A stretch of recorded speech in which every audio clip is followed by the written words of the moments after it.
하나님은 하늘과 땅의 주권자이십니다. 그러니까 하나님 나라 또는 하늘나라 그렇게 논할 때 우리 하나님은 꼭 하늘에서만 하나님이시고 땅에서는 하나님이 아니시다라고 하는 그러한 생각들. 그러니까 하나님은 하늘에 계시지 땅에 사는 우리의 모습을 그렇게 자초지종 아주 꼬치꼬치 따지지는 않으실 것이다라고 하는 생각들을 간혹 우리가 하게도 되는데 그렇지 않다라고 성경은 말씀하십니다. 오늘 본문이 바로 그 말씀을 하고 있습니다.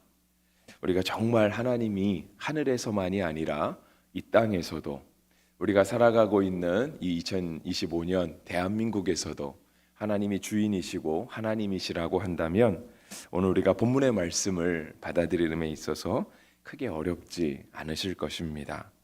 오늘 본문의 말씀도 우리가 충분히 아멘하며 받아들일 수 있는 것이죠.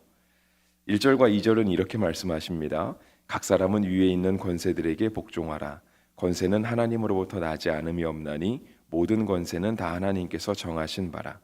그러므로 권세를 거스르는 자는 하나님의 명을 거스름이니 거스르는 자들은 심판을 자취하리라. 하나님의 말씀에 순종하는 것은 우리가 취사선택하는 것은 아닙니다. 그러니까 하나님의 말씀을 듣잖아요. 하나님의 말씀을 읽죠. 그리고 우리의 마음에 새겨진 것들도 있습니다. 그런데 그러한 말씀을 우리가 지키며 살아갈 때 있어서 이 말씀은 지킬만 하니 지키겠습니다. 이 말씀은 나에게 마음에 들지 않으니 지키지 않겠습니다 라고 하는 것은 성도의 올바른 바가 아니다 라고 하는 거예요. 그것은 하나님과 내가 서로 대등하게 견주어 보는 거예요.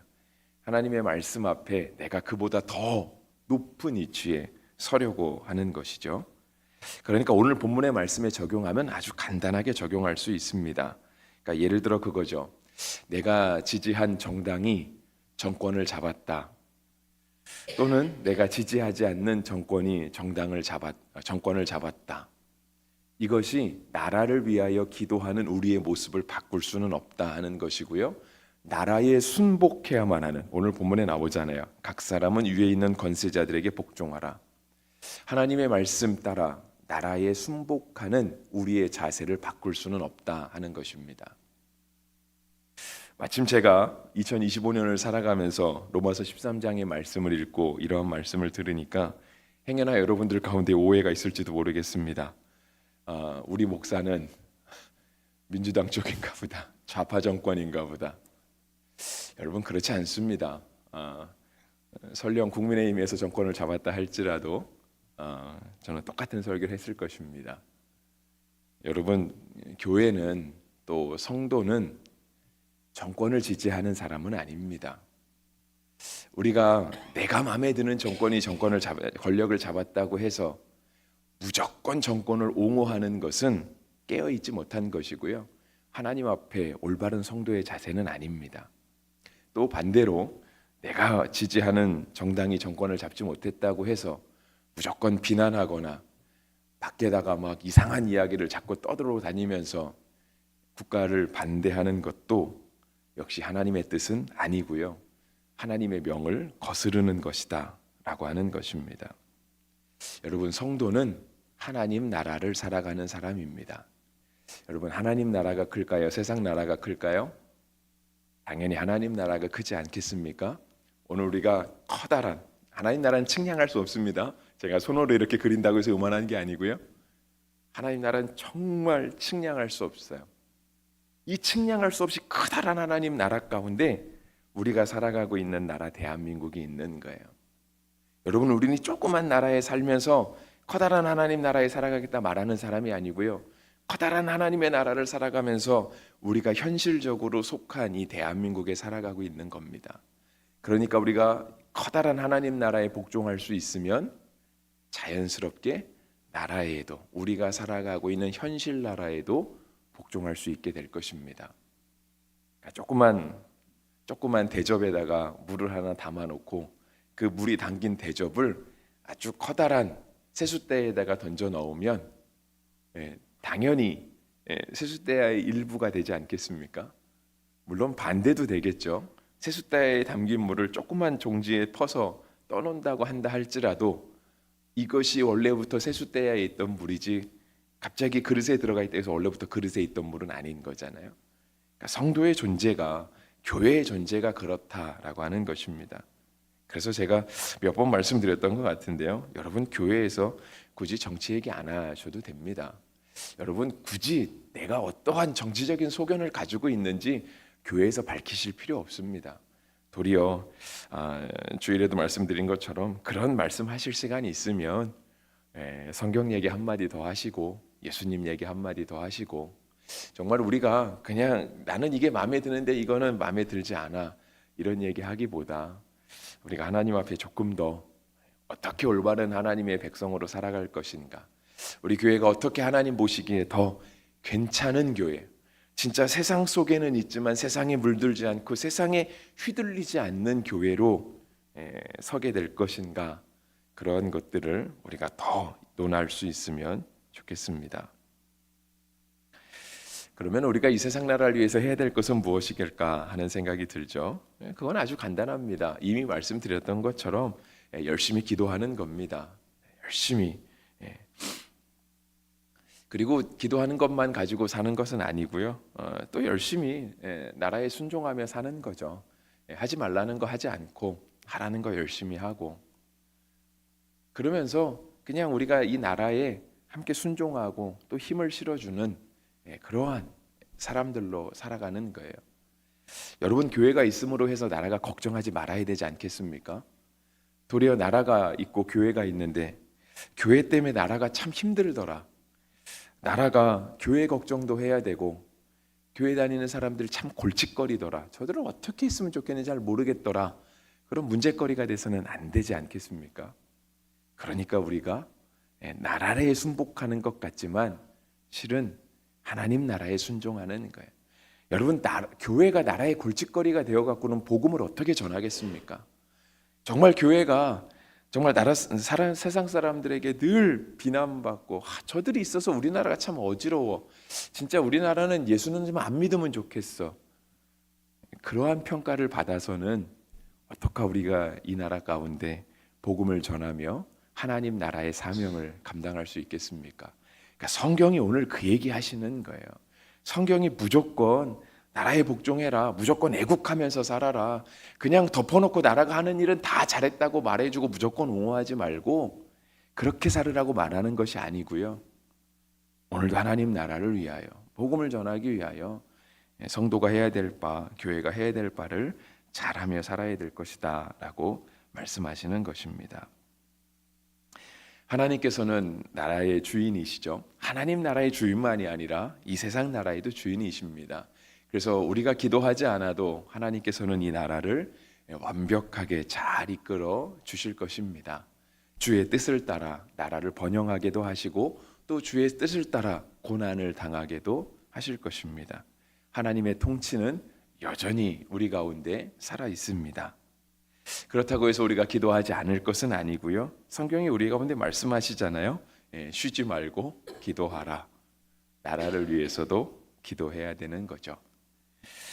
그러한 대표적인 말씀 여러분들도 자주 들으셨을 텐데요. 에스겔의 그 말씀이 있죠. 36장에 에스겔은 나라가 망하고, 우리가 예전에 새벽 예배 시간 아직 36장까지는 안 봤어요. 이게 아마 다음 달쯤 아마 에스겔을 다시 볼 것 같더라고요. 제가 정확하게 잘 기억은 안 나는데, 에스겔 시대에는요 이스라엘 나라가 망하고 다 포로로 끌려갔을 때였습니다. 하나님께서 포로로 끌려간, 나라가 망하고 포로로 끌려간 이스라엘 백성들을 그냥 너네는 어차피 나라가 망했으니까 평생 주님 오실 때까지 바벨론의 포로, 페르시아의 포로로 살 것이다 라고 말씀하지는 않으셨습니다. 하나님께서 회복을 약속하셨거든요. 내가 회복될 것이다. 하나님의 말씀에 순종하고 오늘과 주의 뜻을 따라 살아갈 때 하나님이 이스라엘 나라를 다시 돌이키실 것이다 라고 하는 그런 회복의 말씀, 예언의 말씀들을 하셨습니다. 선지자가 이것들을 발견하게 되죠. 구약의 선지자들은 다 그런 하나님의 회복의 말씀을 담고 있습니다. 그런데 그렇다라고 하면 선지자가 할 것은 없을까요? 하나님이 회복해 주실 거라고 말씀하셨으니까 선지자는 그런 하나님의 뜻을 알기만 하고 그냥 가만히 있어도 어차피 일하시는 하나님이 나라를 회복시키실 것인가? 그거는 아니다라고 에스겔은 말씀하시죠. 36장 37절에 주 여호와께서 이같이 말씀하셨느니라. 그래도 이스라엘 족속이 이같이 자기들에게 이루어 주시기를 내게 구하여야 할지라 했습니다. 성도에겐, 교회에겐 여전히 기도의 사명이 있습니다. 그러니까 우리가 잘 알고 있는 데살로니가 전서의 말씀도 쉬지 말고 기도해라. 자녀들을 위한 기도, 우리의 사업이나 가정이나 어떤 그런 것들만 위해서 쉬지 말고 기도하라 말씀하신 게 아니고요. 나라를 위해서도, 교회를 위해서도, 우리가 누군지는 잘 모르지만 어디엔가 우리의 기도가 필요한 자들에게도 우리가 쉬지 말고 기도해라. 우리의 기도가 꼭 1차원적인 정말 나만을 위한 기도로 한정되면 솔직히 한 말 또 하고 한 말 또 하고 어제 했던 기도하고 오늘 또 하고 그거 말고는 할 거 없습니다. 그러면서 그렇게 쉬지 않고 구하고 끈질기게 구해 하나님이 주실 것처럼 그 기도밖에 되지 않습니다. 1차적인 기도는요, 그거 말고는 별거 왜냐하면 우리 소원이 많은 것 같아서 사실상 우리의 소원이 그렇게 많은 것도 아니거든요. 여러분, 우리의 소원만 가지고 기도하면 1시간 이상 기도하기 어려워요. 1시간이 뭐예요? 30분도 채 안 돼서 우리의 기도 끝날 거요. 근데 우리의 기도 가운데 나라를 위한 기도, 이웃을 위한 기도, 교회를 위한 기도, 누군가는 잘 모르지만 병상에 있는 자들을 위하여, 마음이 상한 자들을 위하여 기도하기 시작하면 1시간도 모자라죠. 그래서 사무엘 선지자는요, 사무엘 선지자가 평생토록 그 사명을 감당했던 건 아니거든요. 사무엘상 12장에 보면 사무엘이 고별 설교를 합니다. 물론 사무엘은 고별 설교를 하고 나서도요, 계속해서 하나님의 말씀이 임한 하나님의 말씀을 또 이스라엘 백성들에게 전해주는 역할을 했습니다. 근데 그가 고별 설교를 할 때 이러한 얘기를 합니다. 나는 너희를 위하여 기도하기를 쉬는 죄를 여호와 앞에서 결탄코 범하지 아니하고 선하고 의로운 길을 너희에게 가르칠 것인즉. 사무엘 선지자는 나는 하나님을 향해 기도하기를 쉬는 죄를 결코 범하지 않을 것이다, 이렇게 이야기를 했습니다. 우리 은퇴하신 어르신들도 사무엘 선지자처럼 기도해 주시면 참 감사하겠습니다. 우리가 사실상 은퇴하신 분들에게 물론 많은 일들을 계속해서 하고 계시죠. 오늘도 오셔서 또 청소도 하시고 열심으로 해주시는데 실은 이렇게 어르신들 늘 자녀를 위하여 기도하고 교회를 위하여 기도하고 내가 하나님 나라 갈 때까지 평생을 기도의 사람으로 사시다가 그렇게 하나님 앞에 돌아가는 은혜가 있기를 간절히 바랍니다. 그러면 이제 오늘 이제 권세에 복종하라 하셨으니까 그래도 우리가 좀 반대의 경우는 잠깐은 생각해 보았으면 좋겠습니다. 여러분, 교회가 꼭 권세에 무조건적으로 복종했을까요? 여러분이 대한민국에 있는 교회가 지금까지 우리 대한민국 정부 수립하고 거의 지금 한 70년, 80년 이제 좀 있으면 되겠죠, 그죠? 살아오지 않습니까? 꼭 그렇게만 했을까요? 무조건 나라가 하는 일은 옹호하고 나라가 뭐 한다 그러면 가서 막 기도해주고. 교회가 꼭 그렇지는 않았습니다. 왜냐하면 정말 세상에서 아주 나쁘게 살고 막 전쟁 일으키고 세상을 정복하려고 했던 그런 제국주의자들도 오늘 본문의 말씀을 기초로 해서 정권을 들고 일어났고요. 세계 정복을 꿈꾸며 살기도 했습니다. 뭐 가장 최근에 있었던 일은 뭐 독일의 나치 아니겠습니까? 물론 북한 정권도 마찬가지입니다. 물론 지금은 죽고 없지만 김일성 가문이요 대대로 기독교 가문입니다. 굉장한 기독교 사람들이었죠. 이런 본문 말씀을 가져다가 인용했습니다. 백성들을, 그러니까 국민들을 굴복시킨 거죠. 정권의 힘으로만은 안 되니까 신앙의 힘으로 너네가 무조건 국가에 순종해야 된다 했습니다. 그런 일들도 한국 정부가 많이 하기는 했습니다. 그래서 한때는 교회가 정권에 굉장히 찰싹 달라붙었던 적도 있습니다. 그래서 정말 못할 일들도 많이 했죠. 그런데 주님께서 우리에게 말씀하시는 거는요, 그런 분별력 없는 무조건적인 순종을 얘기하는 건 아닙니다. 아까도 말씀드렸지만 교회는 물론 정권에도 순복해요. 정권의 말도 잘 듣지만 그것보다 더 하나님 말씀을 듣는 겁니다. 그것보다 더 하나님 나라의 가치 기준을 두고 살아가는 겁니다. 여러분 쉽게 들어서 예를 들면 그겁니다. 갑자기 대한민국 정부가 일어나서 자 우리 일본을 때려잡으러 갑시다. 전쟁합시다. 라고 하면 국가가 동조해야 국민들이 동조해야 될까요? 일본은 철천지 원수니까 그래도 되는 겁니까? 그래서는 안 되는 겁니다. 성경은 우리에게 싸워라. 누군가에게 원수를 갚아라. 우리 어저께도 살펴봤잖아요. 그렇게 말하지 않습니다. 국가가 공식적인 힘을 가지고 원수를 갚자고 나설 때에 로마서 13장이 얘기하시니까 우리도 가서 원수 갚으러 갑시다. 이러면 안 되는 겁니다. 여러분 국가가 정권의 힘을 가지고 세상 문화를 더 음란하게 만들어 갑시다. 세상 문화를 더 사치성 도박에 물들도록 만들어 갑시다 라고 한다면 교회가 순복하고 거기를 위해서 기도해 줘야 될까요? 역시 그렇지는 않다는 겁니다. 그러니까 오늘 본문의 말씀은 우리가 정말 기독교인으로 깨어 있어야 하는 것을 얘기하는 거예요.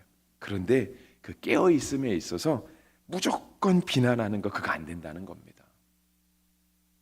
그냥 나만 깨어 있는 것처럼 나만 이 잘못을 보고 있는 것처럼 내가 한마디 안 하면 나라가 큰일 나고 성도가 큰일 나고 교회가 큰일 날 것처럼 그렇게 살으라는 말씀이 아니고요. 그러니까 정말 이 측량할 수 없이 큰 하나님 나라를 살아가고 있을 때 우리가 과연 이 현실 세계, 현실 나라에 대해서 어떠한 국민으로 살아갈 것인가를 우리로 하여금 생각해보고 그의 올바른 마음 자세를 가지라고 주님이 우리에게 말씀하시는 것이죠. 교회가 잃어버리지 말아야 될 것은 비난이 아니라 기도입니다. 기도. 무조건 저항하는 것이 아니라 그들을 격려해 주면서 그들을 옳은 길로 인도해 주는 것. 그것이 바로 교회의 할 바입니다. 오늘도 우리가 대한민국에서 살게 될 것입니다. 오늘 외국 가실 분들 혹시 있으신가요? 명절이어서 오늘도 우리가 대한민국에서 살아가실 거라고 한다면 나라를 위하여 깨어 있고 나라를 위하여 기도하고 정말 하나님 나라를 살아가는 마음으로 이 땅을 살아갈 수 있는 성도가 되기를 주의 이름으로 축복합니다.